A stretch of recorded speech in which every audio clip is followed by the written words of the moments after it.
Memulakan langkah pertama memerlukan 1000 kekuatan. Langkah seterusnya memerlukan nekat dan juga keyakinan.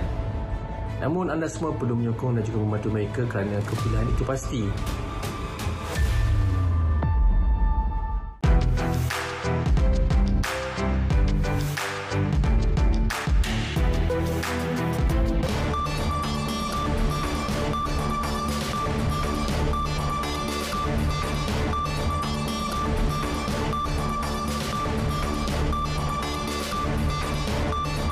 Assalamualaikum dan salam keluarga Malaysia. Berita perdana edisi Ahad 11 September 2022. Saya Faris Izzat Syahrudin. Dan saya Farhatul Asyati Osman. Berikut paparan utama malam ini.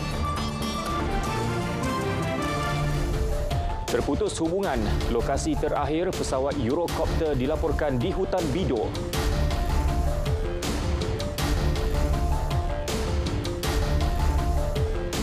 Perluas program Kampungku Mahir, giat mara ke lebih banyak perkampungan.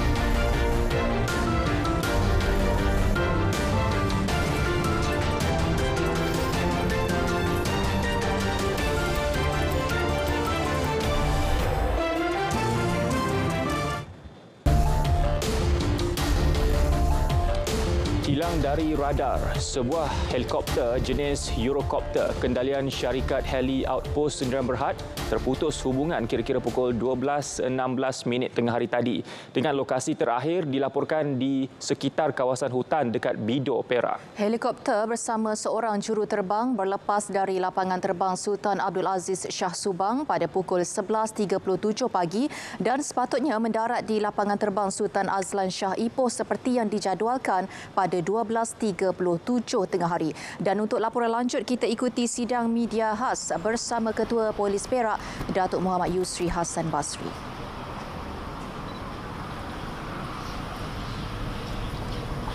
Pada jam lebih kurang 3 petang, pihak bilik gerakan IPD juga Polis Daerah Tapah telah terima maklumat daripada bilik gerakan kontijen negeri Perak tentang kehilangan dari radar sebuah helikopter dari Subang ke Ipoh. Lokasi terakhir dikoordinat di hutan simpan Cikos, Bido. Helikopter pendaftaran N409HS jenis Eurocopter warna hitam syarikat Heli Outpost Sdn Bhd. Helikopter diterbangkan oleh seorang juruterbang pada jam 16 hours atau gerak tugas pencarian SAR di kawasan sempadan Heli Perak telah diaktifkan. Pada jam lebih kurang 5.40 hours, pihak bilik gerakan FP Tapah telah menerima panggilan dari orang awam memaklumkan ada terdengar bunyi kuat helikopter terbang rendah di kawasan belakang rumah di Kampung Kenangan di Jalan Bido dan ke Teluk Intan. Jadi pihak Ibu Polis Kontijen Perak di mana Ibu Daerah Tapah telah menubuhkan unit SAR dengan jumlah keanggotaan seramai daripada PDRM 5 pegawai, 30 anggota, pasukan gerakan Batalion 3 1 pegawai, 30 anggota, unit udara 2 unit, bomber 1 pegawai dan 20 anggota, perhutanan 1 pegawai dan 10 anggota untuk meneruskan operasi mencari dan menyelamat. Untuk setakat ini, kita masih lagi dalam usaha untuk mencari helikopter tersebut. Dan kita akan menyambung operasi SAR ni pada pagi besok. Sekian, terima kasih.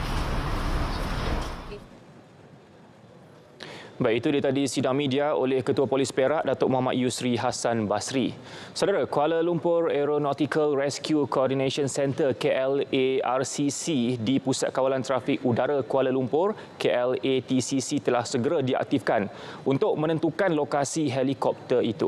Ya, petang tadi Menteri Pengangkutan Datuk Seri Dr. Wee Ka Siong memaklumkan helikopter berkenaan terputus hubungan dengan KLATCC. Caam dengan kerjasama PDRM Bido telah mengaktifkan SAR atau Search and Rescue Operation untuk mencari lokasi sebenar helikopter tersebut berdasarkan kepada prosedur yang telah ditetapkan. Satu kenyataan penuh akan dikeluarkan kelak oleh CRM dan Sementara itu, pihak berkuasa penerbangan awam CAAM mengesahkan tiada panggilan kecemasan dibuat juruterbang terlibat. Cubaan untuk menghubungi individu berkenaan pula gagal. Menurut Ketua Pegawai Eksekutif CAAM, Datuk Kapten Chester Wu, semakan daripada bacaan radar merekodkan helikopter mengalami kehilangan ketinggian mendadak iaitu kurang 1 minit. Cubaan Pegawai Pusat Kawalan Trafik Udara Kuala Lumpur KLATCC untuk menghubungi juruterbang itu juga tidak berjaya.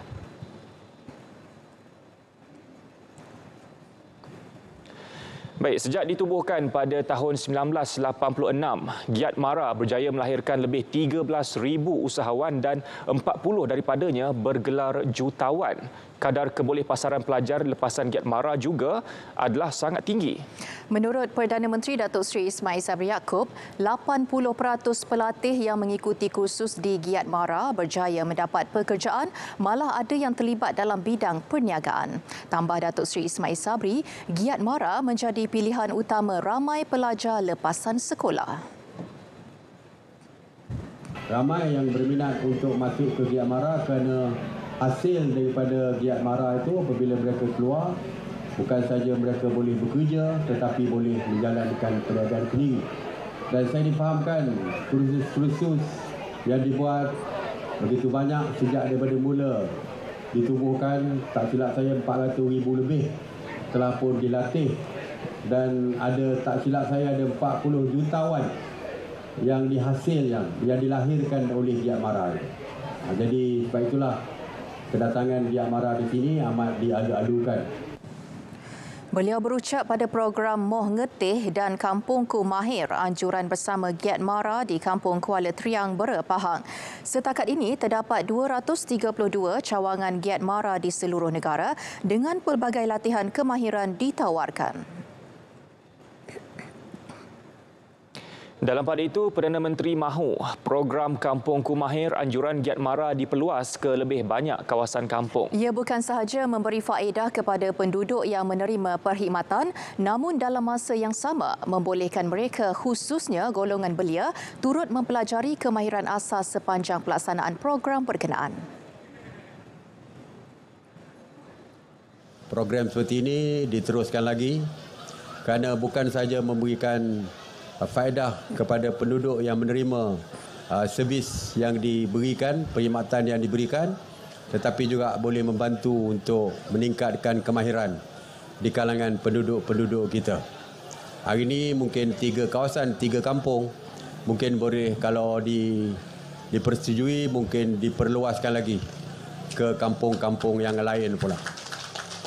Saya beritahu kalau repair motosikal tu boleh diajar kepada golongan muda di Bera ini, saya rasa lebih baik. Bukan saja boleh repair motosikal sendiri, kalau mereka boleh sambung latihan tu, mungkin boleh membuka workshop dan juga bekerja dengan orang lain. Dalam perkembangan lain, Perdana Menteri Datuk Seri Ismail Sabri Yaakob memberi bayangan pilihan raya umum ke-15 PRU15 akan berlangsung sebelum berakhir tahun ini. Bagaimanapun jelas beliau, perbincangan bersama Top 5 atau Ahli Majlis Kerja Tertinggi UMNO masih belum diadakan bagi menentukan tarikh pembubaran Parlimen. Kita belum bincanglah di peringkat Top 5 UMNO, kita belum bincang dari segi tarikh, dan selepas Top 5 bincang, saya akan bincang dengan MCA dan MIC serta komponen yang lain. Lepas itu barulah perlu juga dibawa ke kabinet, sebab di dalam perlembagaan mesti mendapat kelulusan kabinet sebelum saya menghadap Yang Pertuan Agong untuk membubarkan parlimen. Jadi prosedur itu perlu dipatuhi. Cuma tak tahu bila. Tapi kalau ikutkan Tok Mak Hassan, cepatlah gayanya. Beliau berucap pada majlis penyampaian peruntukan kepada masyarakat Cina dan India di Kompleks UMNO bahagian Bera di Padang Luas Bera, Pahang. Dalam pada itu, beliau meminta agar semua parti komponen mula melakukan gerak kerja berikutan pembubaran parlimen dan pilihan raya akan berlangsung pada bila-bila masa. 60% daripada hampir 100,000 permohonan peranti siswa keluarga Malaysia Fasa 1 telah diluluskan.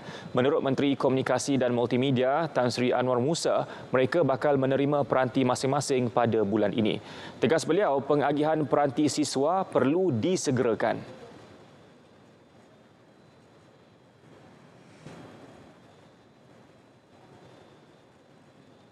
Sampai hampir 400,000 unit tu kita boleh buat available dalam tahun ini. Kalau ada jumlah melebihi itu, kerajaan kena buat satu ketetapan lain bermula dengan peruntukan tambahan. Perolehan juga mungkin perlu dibuat proses perolehan lagi. Jadi itu kita kira kemudian. Kita selesaikan dulu fasa 1 dan 2 mesti selesai dalam tempoh 90 hari. Yang fasa 1 yang telah buat permohonan fasa 1 kita cuba selesaikan pada bulan ini juga, bulan September, dan bulan Oktober kita akan terus roll out fasa 2 yang sedang dibuka sekarang untuk bulan Oktober dan November. Beliau ditemui pemberita selepas menyampaikan 493 peranti siswa keluarga Malaysia kepada pelajar Politeknik Kota Kinabalu di Kota Kinabalu. Dalam pada itu, baki 40% permohonan fasa 1 sedang diteliti, termasuk melibatkan kes rayuan bagi memastikan hanya pelajar yang benar-benar layak menerima bantuan tersebut.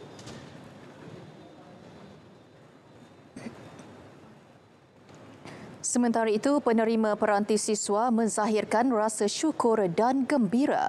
Gembiralah sebab boleh study lagi. Baca PDF pun senang sudah. Tak payah lagi buka laptop. Lagi semangatlah untuk belajar lebih.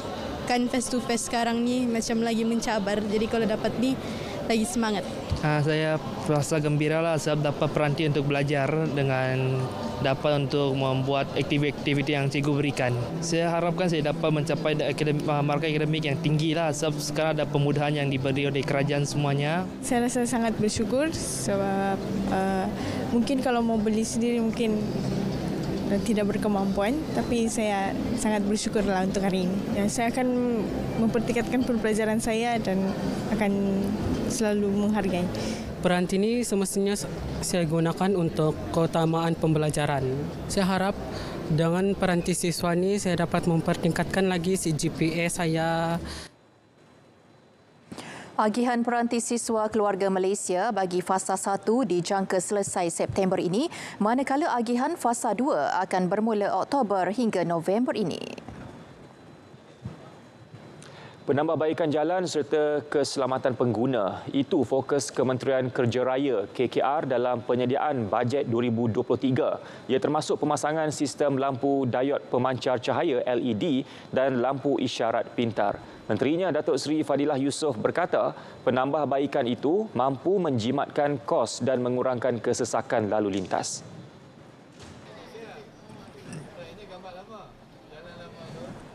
Termasuklah dalam konteks lampu-lampu jalan yang menggunakan LED yang lebih penjimatan dan juga mewujudkan smart traffic light system. Itu yang telah kita kemukakan dengan harapan kalau perkara-perkara ini dapat ditambah baik, ianya akan dapat memberi keselesaan dan mengurangkan kesesakan lalu lintas, khususnya traffic light lama.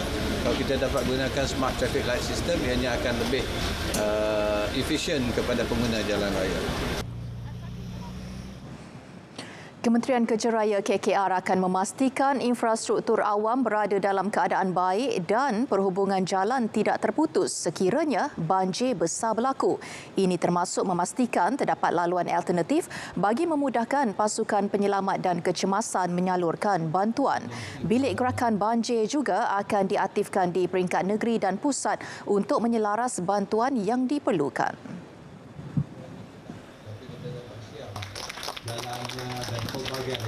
Dan di situ nanti kita akan pantau dan apakah bentuk bantuan yang kita boleh bantu. Di samping memastikan jalan-jalan yang tidak yang terkesan banjir diberi maklum balas ataupun maklumat terkini kepada pengguna jalan raya. Di samping itu kita juga akan menyediakan kenderaan dan apa sahaja bantuan yang diperlukan oleh pasukan-pasukan penyelamat. Beliau ditemui selepas merasmikan projek pembinaan jalan 2 lorong kepada 4 lorong dari Permatang Pak Elong hingga ke Jambatan Merdeka di Kepala Batas Pulau Pinang.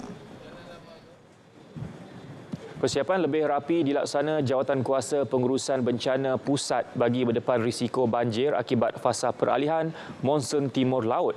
Antara bakal diberi penekanan ialah penyelarasan bantuan dan penyampaian maklumat di setiap daerah. Kita kena pastikan di pelbagai peringkat sebab keberkesanan rescue system dia bermula di bawah PKOP itu, bencana yang berlaku kat situ.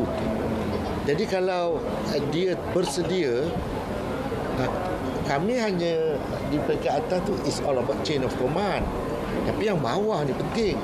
Jadi kalau bawah tak berterabur, atas akan tersusun. Turut ditambah, jumlah aset dan logistik bergantung kepada keadaan bencana. Perkara terbabit antara bakal dibincangkan dalam mesyuarat khas esok dipengerusikan Perdana Menteri. Ia akan turut disertai wakil agensi berkaitan dan kerajaan negeri.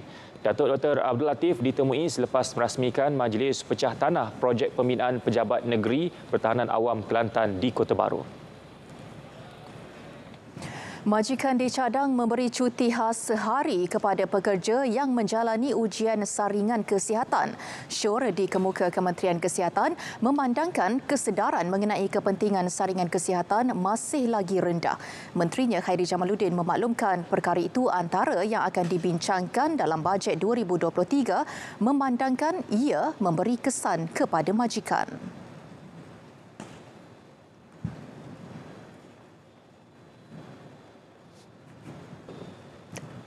Saya ingin minta supaya bila pekerja nak buat saringan kesihatan, dia biasanya setahun ni dia buat sekali, ya, mereka dapat cuti, majikan mereka dapat bagi cuti kepada mereka untuk melaksanakan saringan kesihatan.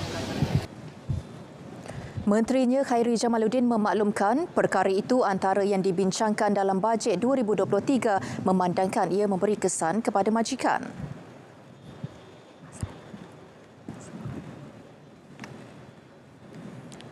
Kerajaan telah mengambil satu keputusan yang berat di mana jumlah subsidi yang sudah pun melebihi 70 bilion dikekalkan demi memastikan keluarga Malaysia terutamanya golongan berpendapatan rendah tidak terlalu terkesan dengan impak kenaikan harga barangan.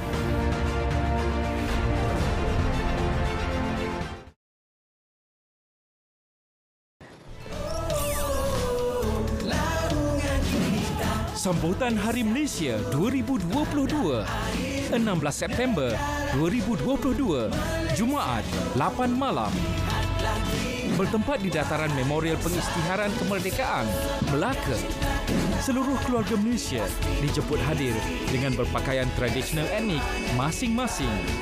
Saksikan secara langsung di saluran televisyen tempatan.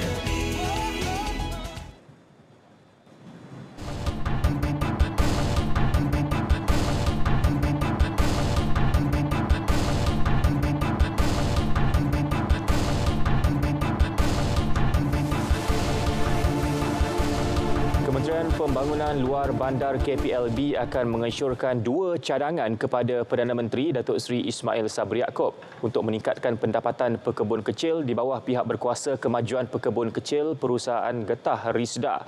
Menurut menterinya Datuk Seri Mahzir Khalid, cadangan yang akan dikemukakan adalah meningkatkan harga lantai getah skrap daripada RM2.50 ketika ini kepada lebih RM3. Satu lagi cadangan adalah memanjangkan tempoh bantuan musim tengkujuh daripada 3 bulan kepada 6 bulan setiap tahun.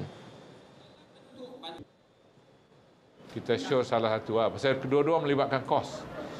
Contohnya bantuan musim terkujuh, kalau 3 bulan, bulan 10, bulan 11, bulan 12, kos dia 200 juta. Kalau you nak panjangkan jadi 6 bulan, mana tambah lagi 200 juta, jadi 400 juta. Yang harga shilling tadi, sekarang RM2.50 di bawah kan. Kalau nak naikkan ke RM3, ke RM3.10 ke, tiap-tiap 10 sen tu kos dia 100 million. Kalau naik 50 sen, maknanya akan jadi 500 juta tiap-tiap tahun. Samalah tadi 400 juta, yang ni 500 juta. So kerajaan boleh timbanglah nanti tengok yang mana yang terbaik. Yang ramainya adalah. Beliau berkata demikian selepas program Pekebun Kecil Makmur Risda peringkat negeri Kedah. Tambah Datuk Seri Mahathir, kerajaan boleh memilih mana-mana cadangan yang difikirkan sesuai dan mengikut kemampuan kewangan kerajaan. Bersedia ke arah pendigitalan perniagaan, usahawan tempatan perlu merebut peluang dan mengambil inisiatif dalam memanfaatkan platform ekonomi digital. Ia bagi menghadapi persaingan dan meningkatkan kecekapan dalam operasi perniagaan. Namun secara realitinya, peluang yang perlu diambil oleh mereka ini agak sukar jika dilakukan secara bersendirian tanpa intervensi dan juga bantuan dari pelbagai pihak. Oleh itu, bagi mereka yang memerlukan sedikit dorongan dan bantuan, amat penting untuk usahawan mengambil segala peluang yang disediakan oleh kerajaan melalui pelbagai program pengetahuan dan kesedaran yang berkaitan pendigitalan seperti program #SayaDigital supaya proses transformasi rakyat ke arah ekonomi digital berjalan lancar. Bagi usahawan tempatan Muhammad Faizul Rohban Ahmad dan Anis Falina Jumaidi, platform ekonomi digital merupakan medium yang paling penting ketika ini dalam memasarkan produk mereka sehingga ke peringkat global. Hari ini dunia pendigitalan sangat berkembang dengan pesat. Sebagai seorang usahawan, kita seharusnya merebut peluang ini untuk memasarkan produk kita ke seluruh negara tanpa lagi kita perlu melalui proses yang sangat memenatkan. Sebagai seorang usahawan, ada banyak kempen-kempen ataupun gerang-gerang yang disediakan oleh pihak kerajaan dan juga agensi-agensi yang berkaitan. Maka jangan lepaskan peluang ini untuk memasarkan produk anda ke seluruh dunia. Sebagai usahawan, saya melihat kepentingan menggunakan digital platform sekarang ini sangat penting. Ini di mana kita dapat memperkasakan produk-produk kita supaya dilihat lebih kompetitif bila kita menggunakan platform digital ini, kerana kita boleh menggunakan e-commerce, kita boleh memasarkan produk kita bukan saja di Malaysia, malah secara global.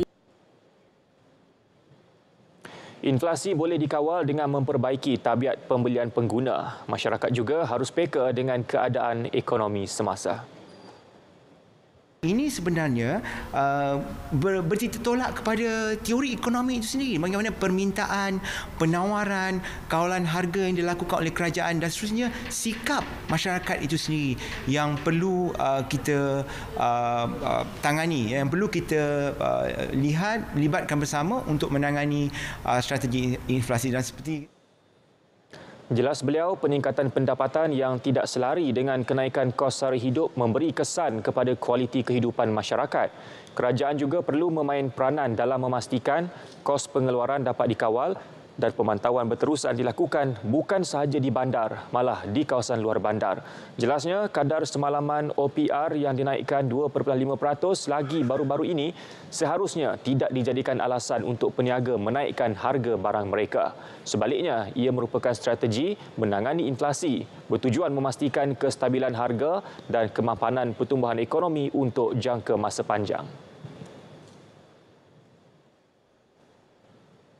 Peruntukan dan agihan semula kuota tenaga boleh baharu TBB sebanyak 1,200 megawatt boleh menarik minat pelabur asing. Komitmen terhadap sektor tenaga hijau itu turut menggalakkan penyertaan tenaga kerja berkemahiran tinggi selain menyediakan peluang pekerjaan buat rakyat. dari segi pelaburan, 1,200 megawatt ni akan melibatkan pelaburan domestik sebanyak 6 bilion dan dia menyediakan peluang pekerjaan sebanyak 14,000 kepada warga tempatan. Dan yang paling bagus sekali sebab kita memerlukan TVET, graduan TVET yang komplit dengan kompetensi, maknanya chargeman 11 kV, chargeman 33 kV, chargeman 132 kV dan chargeman 275 kV untuk memenuhi keperluan dalam industri sektor ini. Lebih banyak penyertaan pelabur antarabangsa dijangka dicatatkan jika bajet 2023 menyertakan insentif menarik untuk penglibatan dalam sektor itu. Ia termasuk pelepasan cukai dan pinjaman tanpa faedah kepada mereka yang ingin memasang solar di rumah.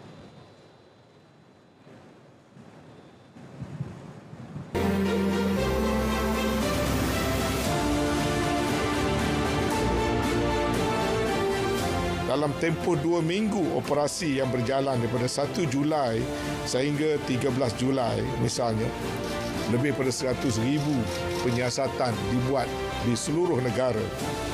Dan yang satu kes yang terkini ialah tangkapan yang dibuat di Sungai Kolapis, Beluran, Sabah, di mana KPD NHEP Sabah yang dibantu oleh anggota Batalion ke-20 PGA telah berjaya merampas 9,690 kilogram minyak masak selain daripada 5,000 liter diesel yang kesemuanya berjumlah hampir 2 juta dari sebuah kapal yang cuba diseludup ke negara asing.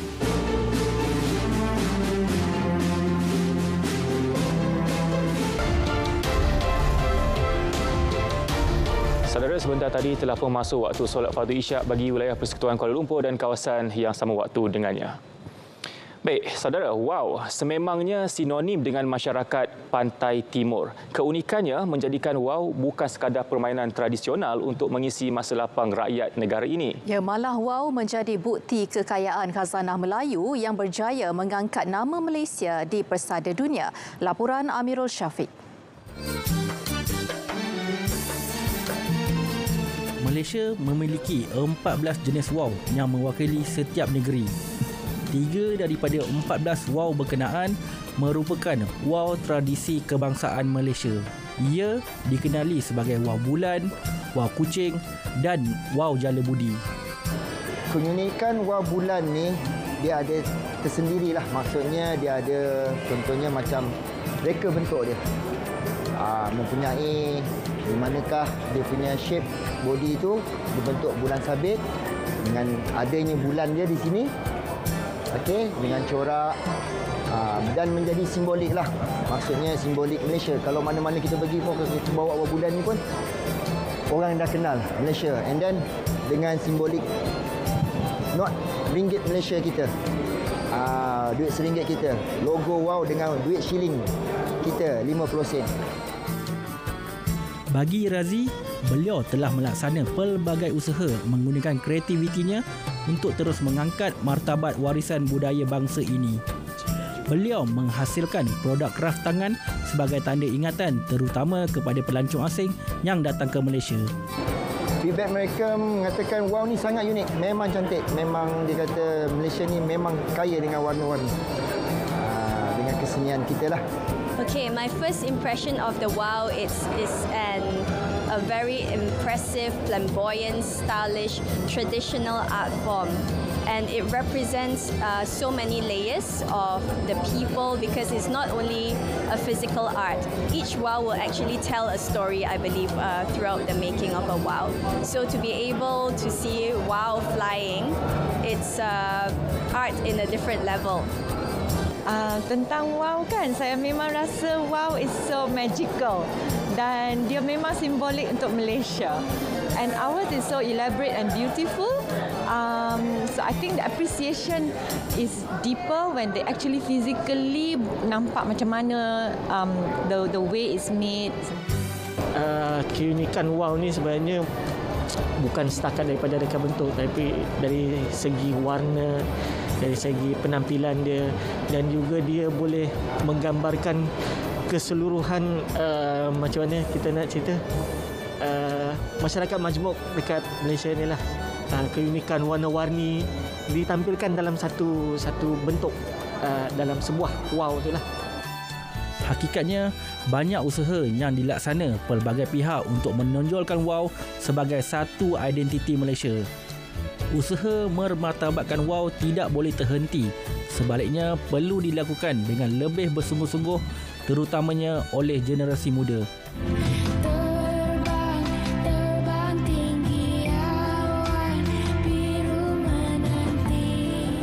WOW dianggap simbol seni budaya yang menjadi identiti rakyat negara ini meskipun terdiri daripada pelbagai bangsa.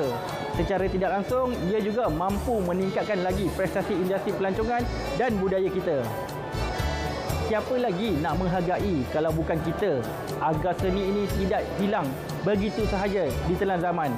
Amirul Syafiq, RTM.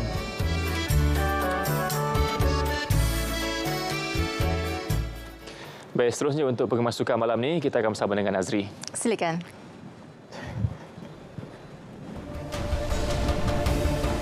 Hadiah istimewa JDT buat Bidolio.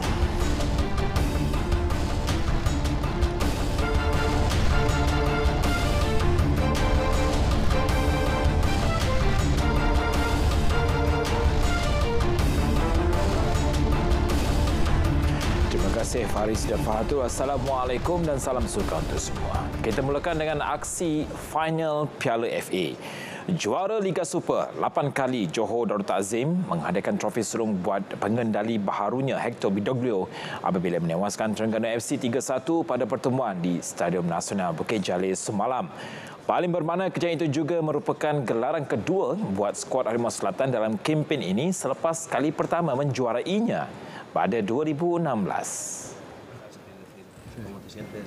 Bidolio yang dilantik menggantikan tempat Benjamin Mora pada Julai lepas menyifatkan kejayaan JDT semalam adalah hasil daripada mentaliti juara dalam setiap diri pemainnya dan ia berjaya diterjemahkan dengan baik di atas padang.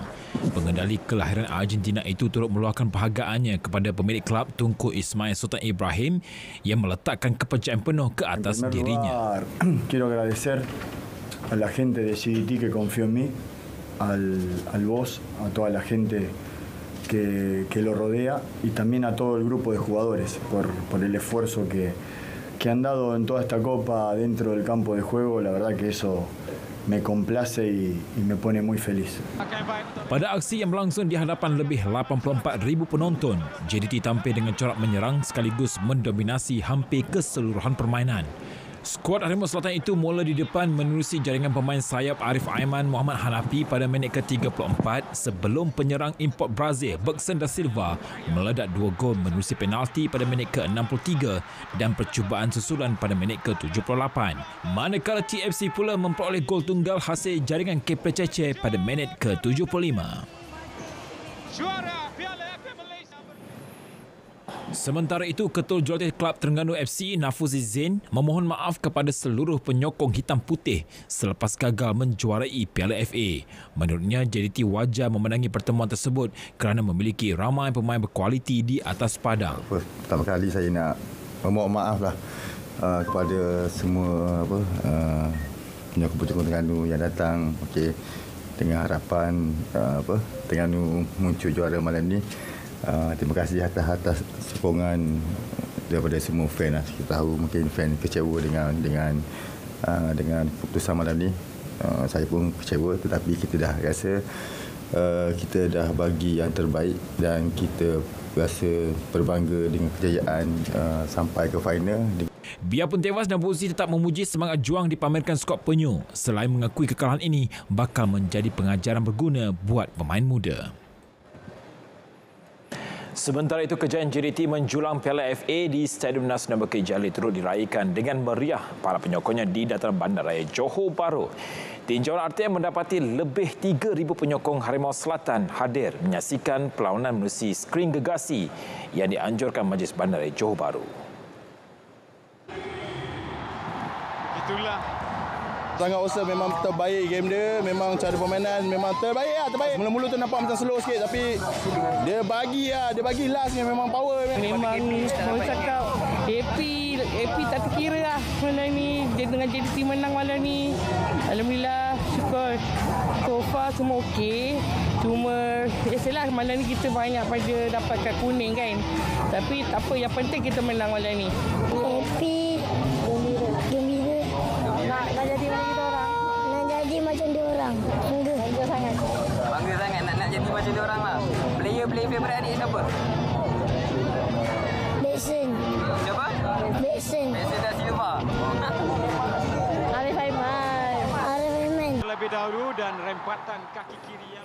Kita balik pula ke saingan Liga Super. Selangor FC berjaya memenangi 3 mata berharga apabila menewaskan Sabah FC 3-2 dalam perlawanan di Stadium Likas. Pada aksi tersebut, kedua-dua pasukan saling serang menyerang dengan beberapa percubaan berjaya dilakukan namun gagal menghasilkan sebarang gol. Selangor bagaimanapun mula mendahului pada minit ke-24 hasil jaringan menarik Muhairi Ajmal dari luar kotak penalti dan menjarakkan kelebihan menerusi gol Brannigan seminit kemudian. Tersentak dengan situasi itu, Sabah yang dibimbing Datuk Ong Kin Swee mula mengatur serangan dan berjaya merapatkan jurang apabila Badrul Bakhtiar menyempurnakan sepakan percuma pada minit ke-30. The Rhinos kemudian mengikat kedudukan 2-2 menerusi jaringan pemain import Jose Embalo pada minit ke-40. Namun, tuah nyata memihak kepada Selangor apabila memperoleh gol kemenangan menerusi pemain import Hen Teck Aung pada minit ke-76 sekaligus menjamin 3 mata buat pasukannya. Walaupun tewas, Sabah terus kekal di tangga kedua Liga Super selepas mengutip 36 mata, manakala Selangor di tangga ke-8 dengan 20 mata. Ketiga buat Selangor, kita lihat sekali lagi. Bagi pengendali sementara Selangor FC, Nizam Jamil, kemenangan ke atas Sabah dilihat mampu menjadi pembakar semangat buat pasukannya meneruskan baki kempen Liga Super musim ini. Saya rasa ini peluang bola sepak yang bagus lah. Bukan je daripada Selangor, daripada Sabah juga.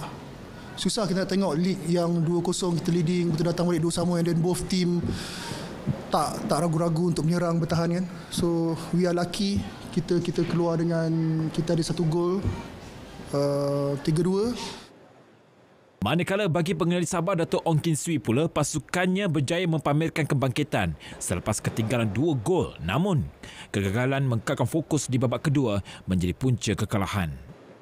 Kita berjaya kembali selepas dibolusi 2 kali pada separuh masa pertama. Apabila separuh masa kedua kita cuba mendapatkan gol kemenangan ataupun pendahuluan, tetapi kita gagal menyempurnakan beberapa peluang selepas itu, di mana kita hilang konsentrasi lagi di bahagian pertahanan menyebabkan kita dibolusi dan akhirnya kita gagal untuk mendapatkan gol penyamaan.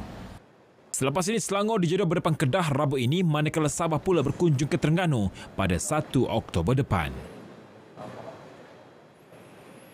Persatuan Badminton Malaysia BAM akan memperhalusi beberapa perkara terlebih dahulu sebelum membuka pintu kepada pemain profesional berlatih di Akademi Badminton Malaysia ABM. Setiausaha Agungnya Datuk Kenny Goh berkata ini kerana BAM perlu meneliti perkara tersebut dengan rapi sebelum mengadakan pertemuan bersama jurulatih dan pemain berkenaan. Kenny memberitahu ketika ini BAM masih memerlukan masa untuk melakukan kajian terperinci supaya ia relevan dengan perkembangan semasa dalam arena badminton tanah air. Sekiranya perancangan itu dilihat mampu memberi impak positif, BAM akan memulakan perbincangan dengan mana-mana jurulatih dan pemain yang berminat. Pada Ogos lepas, BAM memaklumkan bakal membuka pintu kepada pemain profesional berlatih bersama di ABM sebagai antara usaha meningkatkan lagi tahap permainan pemain di bawah naungan mereka. Dalam perkembangan lain, pengarah pembangunan remaja Datuk Mizbun Siddiq digesa mencari jalan mempertingkatkan prestasi pemain muda sebelum kejohanan remaja dunia berlangsung di Sepanyol dari 24 hingga 30 Oktober depan. Ia susulan tiada wakil negara layak ke final dalam siri antarabangsa remaja Malaysia 2022 yang berlangsung ketika ini. Orang ramai terutamanya peminat sukan lasak di seluruh negara dijemput untuk memeriahkan Karnival Ekstrim Gua Damai yang telah berlangsung di Batu Cave Selangor sehingga esok. Selain menyajikan pelbagai aktiviti riadah dan sukan ekstrim, tumpuan karnival tersebut adalah pertandingan terjunan base memberikan 14 peserta dari Malaysia, Indonesia, Australia, Amerika Syarikat dan Afrika Selatan. Karnival ini diadakan bersempena sambutan ulang tahun ke-25 Majlis Perbandaran Selayang MPS. Gua Damai sebelum ini menjadi tumpuan penejum base dari dalam dan luar negara bagi menyertai pertandingan tersebut yang memasuki tahun ke-7 penganjurannya. Sini ibarat macam taman permainan kami lah, base yang Malaysia ni. So kat sini almost my 100 jam kat sini lah. So buat latihan sini memang kat sini. Ini adalah pusat base jam yang memang kita boleh terjun secara tidak ada apa-apa halangan. Jumping here is fantastic. You got the mixture of the fitness, climbing up there, and you got the excitement of the jump and a nice landing area. Australia is much more difficult to jump in because it's illegal in the country itself. So Malaysia is very welcoming, and places like this where we can do jumps. Selain itu, pelbagai aktiviti lasak lain turut diadakan seperti pertandingan memanjat batu, memanjat pokok, slackline, jummering, paintball dan lain-lain. Karnival yang dianjurkan bersama oleh MPS, Tourism Selangor dan Tourism Malaysia itu berlangsung selama 2 hari bermula semalam. Sukan luar negara kita mulakan dengan tenis. Pemain wanita nombor 1 dunia Iga Swiatek menjuarai gelaran terbuka Amerika Syarikat selepas menewaskan Ons Jabeur dari Tunisia straight set di pentas final. Ia kejayaan seluruh Swiatek dalam kejuaraan ini dan juga Grand Slam ketiga dalam karirnya. Swiatek berjaya membuktikan kehebatan sebagai pemain ranking. Bagaimanapun, dia dipaksa bekerja keras untuk mengatasi kebangkitan Jabeur di set kedua sebelum menang melalui tiebreak 7-6. Ini kejuaraan Grand Slam pertama Swiatek di gelanggang keras. Sebelum ini dia muncul juara di terbuka Perancis. Aksi Bundesliga, Bayern Munich sekali lagi gagal mengutip mata penuh selepas diikat VfB Stuttgart 2 sama di laman sendiri pada awal pagi tadi. Ini kali ketiga berturut-turut juara bertahan itu mencetak keputusan seri dalam saingan awal musim ini. Beralih pula ke sukan Formula 1, pemandu Ferrari Charles Leclerc akan memulakan perlumbaan Grand Prix Itali malam ini di petak pertama selepas mencatat masa terpantas dalam sesi kelaikan masa. Ini kali ke-8 Charles Leclerc memulakan perlumbaan di petak hadapan pada musim ini. Kali terakhir Ferrari bermula di barisan hadapan di Litan Monza ialah pada musim 2019. Pelumba Mercedes George Russell pula akan bermula di petak kedua. Seorang lagi pemandu Ferrari, Carlos Sainz, pada awalnya memenangi petak ketiga namun terpaksa diturunkan kedudukan selepas dikenakan penalti. Turut menerima nasib sama ialah Sergio Perez dari pasukan Red Bull serta juara dunia 7 kali Lewis Hamilton. Pemandu McLaren Lando Norris yang mencatat masa ke-7 terpantas akan mengisi tempat Sainz di petak ketiga. Penalu kejuaraan Max Verstappen pula masih memiliki kelebihan 109 mata ke atas Leclerc dengan baki 7 lagi perlumbaan pada musim ini. Saingan berbasikal jelajah Spanyol pelumba Belgium Remco semakin hampir merangkul kejuaraan sulung dalam jelajah ini selepas berjaya mengkalkan kedudukan pendahulu keseluruhan menjelang saingan terakhir lewat malam ini. Bagaimanapun, perlumbaan peringkat ke-20 yang berlangsung semalam itu dimenangi juara Olimpik Richard Carapaz. Ketika ini, Evenepoel yang berlumba buat pasukan Quick Step Alpha Vinyl memiliki kelebihan lebih 2 minit ke atas Enric Mas yang menamatkan perlumbaan semalam di tempat kelima.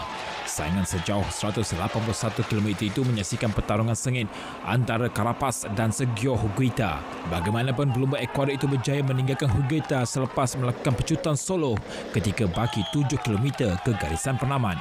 Higuita terpaksa berpuas hati di tempat kedua manakala Juan Ayuso dari pasukan UAE Team Emirates di tempat ketiga. Saingan jelajah Spanyol yang berlangsung selama 3 minggu akan berakhir pada peringkat ke-21 malam ini melibatkan laluan sejauh 96.7 km dari Las Rozas ke Madrid. Paparan itu mengakhiri edisi Sukan 11 September 2022. Saudara saksikan kegemilangan Sukan Malaysia SUKMA ke-20 bermula 16 September ini. Hanya di ATM sebagai rakan penyiar rasmi #Demi Malaysia. Saya Nazif Fahmi Syukri. Salam Kongres Malaysia dan salam sukan untuk semua.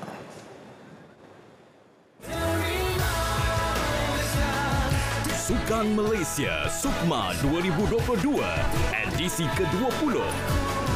Pentas bagi atlet-atlet negeri menggilap prestasi untuk mewakili negara di acara-acara sukan antarabangsa. Dibawakan untuk anda sepanjang 16 hingga 24 September. 31 jenis sukan dalam 426 acara. di saluran OK dan saluran sukan RTM. Juga boleh disaksikan secara penstriman langsung di RTM Click. Bersama RTM, penyiar rasmi Sukan Malaysia 2022.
Pengebumian negara Ratu Elizabeth II. Dan juga konflik Rusia-Ukraine, saksikan paparannya dalam rangkuman luar negara. Upacara pengebumian negara Ratu Elizabeth II akan diadakan di Westminster Abbey pada 19 September. Menurut kenyataan Istana Buckingham, sebelum upacara pengebumian negara, jasad baginda akan ditempatkan di Westminster Hall selama 4 hari bagi membolehkan orang ramai memberi penghormatan terakhir. Jasad baginda akan disemadikan bersebelahan makam suaminya, mendiang putera Philip.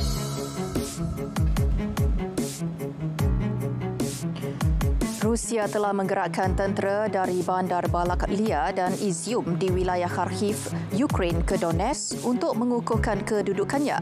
Menurut media, Ukraine menguasai bandar-bandar utama di wilayah Kharkiv.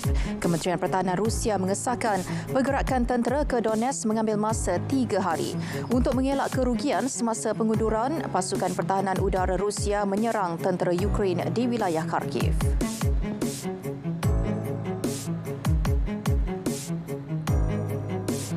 Masih mengenai konflik di Ukraine, operasi di loji tenaga nuklear Zaporizhia yang dikuasai Rusia di Ukraine telah dihentikan sepenuhnya.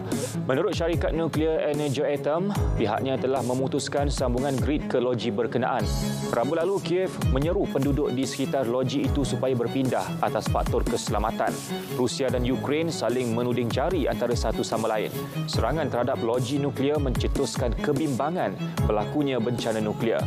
Presiden Ukraine Volodymyr Zelensky menggesa agar kawasan sekitar loji berkenaan dibebaskan daripada aktiviti ketenteraan.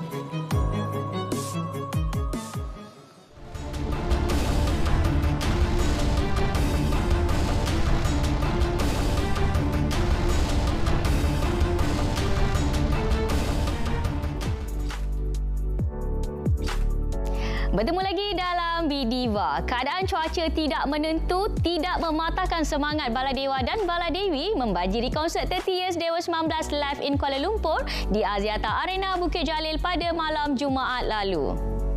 Konsert yang berlangsung selama 2 hari itu nyata membuat peminat teruja dengan persembahan penuh bersemangat disajikan band tersebut. Very excited nak tunggu sebab kali ni adalah dah lama COVID. Memang super excited lah. Sebab kita orang battle dapat tiket ni. Puas hati lah sebab kita masa apa nak battle beli tiket pun separuh gila juga. Sama juga teruja lah. Sekali 4 vokalis turun, rasa berbangga lah. Mengambil masa sehingga 10 tahun menjalani kaji selidik kisah benar yang terjadi kepada moyangnya, membuatkan pengarah filem That Railway 415 km Surendran Selvaraju yakin dengan naskah tersebut. Dengan sasaran bajet RM3 juta, filem yang akan menjalani penggambaran di sekitar kawasan estet getah dan pendalaman itu akan menyuntik lebih semangat patriotik kepada penonton. About 80% true story. Tapi creation dia, cara kita nak bagi jalan cerita tu nampak commercial sikit sebab to attract the audience. itu cerita benar lah. Cerita ni pun nenek saya ceritakan saya, very sad lah. Teater Maduku Kalut dipentaskan kembali dengan versi baharu iaitu berjudul Maduku Terpaling Kalut. Ngumpas isu semasa secara lebih santai, pementasan edisi ketiga itu diadakan selama 4 hari bermula 29 September di Petaling Jaya Performing Arts Centre. Sebenarnya ada sisi lain yang sebenarnya yang kita boleh jentik dalam setiap pelakon ni untuk kita keluarkan sedikit apa yang halangan-halangan yang dari segi sebenarnya dari segi cara berhadapan dengan khalayak penonton terutamanya pentas. Itu adalah cabaran yang paling besar yang pelakon-pelakon sekarang ini perlu tahu. Sebenarnya benda macam tu normal sebab dia dah ada season 1, season 2. Mungkin ada orang akan buat perbandingan tu, benda tu normal. Cuma yang the best part, of course, kita akan buat yang lagi, kita akan buat the best lah, the best ikut tahap kita orang. And of course yang takut tu tak ada nak takut sangat, tapi cuba yang the best. Konsert nasyid legenda Anjuran Intim Records yang akan diadakan di Dewan Sivik Majlis Bandaraya Petaling Jaya 29 Oktober nanti antara konsert yang ditunggu-tunggu oleh peminat nasyid tanah air. Konsert yang bakal menampilkan antaranya Nazri Johani, Rabani, Hijaz dan Syahir Zawawi itu laku ibarat pisang goreng panas. Okey, sebenarnya kita cuba kembalikan zaman kegemilangan nasyid bermula daripada tahun 70-an ke 80-an, sekitar kumpulan-kumpulan Al-Mizan, Al-Jawahir, Orkestra Murni.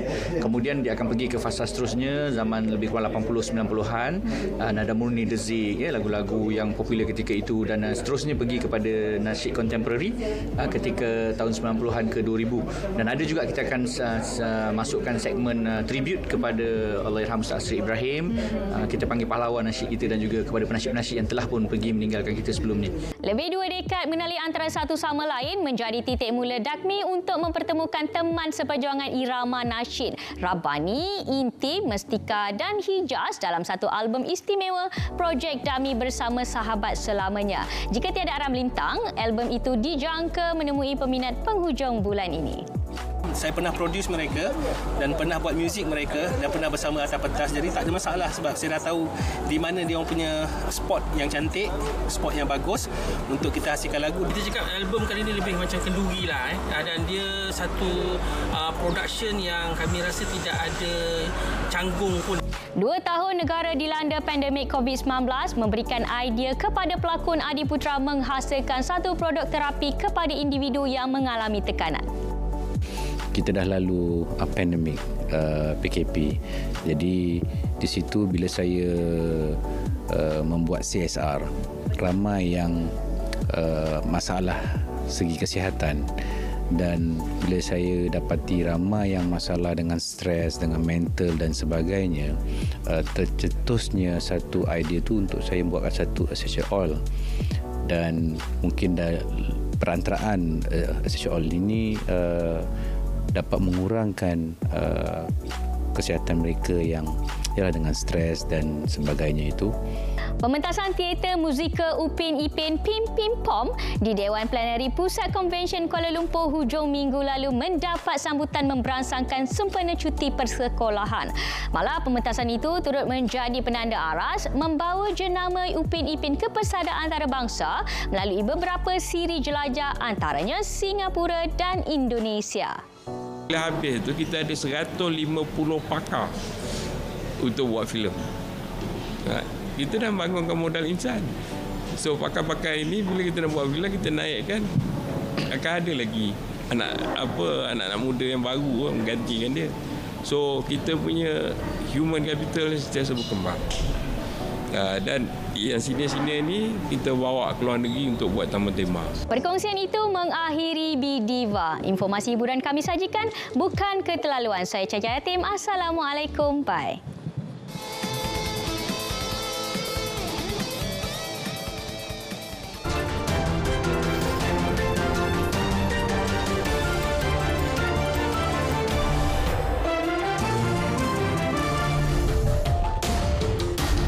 Tenggelam sejak 3 dekad lalu. Ya, masjid muncul semula akibat kemarau. Kita saksikan dalam hashtag.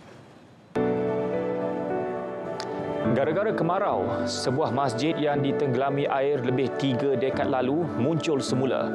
Dikenali sebagai Masjid Nuri, ia mula tenggelam pada tahun 1985. Terletak di Bihar, India, Masjid Nuri tenggelam selepas empangan Fulwaria siap dibina. Struktur masjid terbabit dikatakan masih kukuh dan tiada kerosakan berlaku. Di Hanoi, Vietnam, Train Street telah dibuka kembali kepada orang ramai sejak sebulan lalu. Train Street menyaksikan gerabak kereta api meluncur laju di celah-celah bangunan yang rapat. Bangunan berkenaan terdiri daripada kediaman, kafe, pusat hiburan dan kedai cenderamata. Premis tumpuan itu sebelum ini ditutup atas faktor keselamatan. Foto anak kucing memiliki 3 biji mata mencuri tumpuan ramai. Mata ketiga anak kucing itu ditemui dalam salah satu soket mata sedia ada. Doktor haiwan menjelaskan ia berlaku disebabkan mutasi genetik yang jarang terjadi. Foto berkenaan dimuat naik di platform Reddit.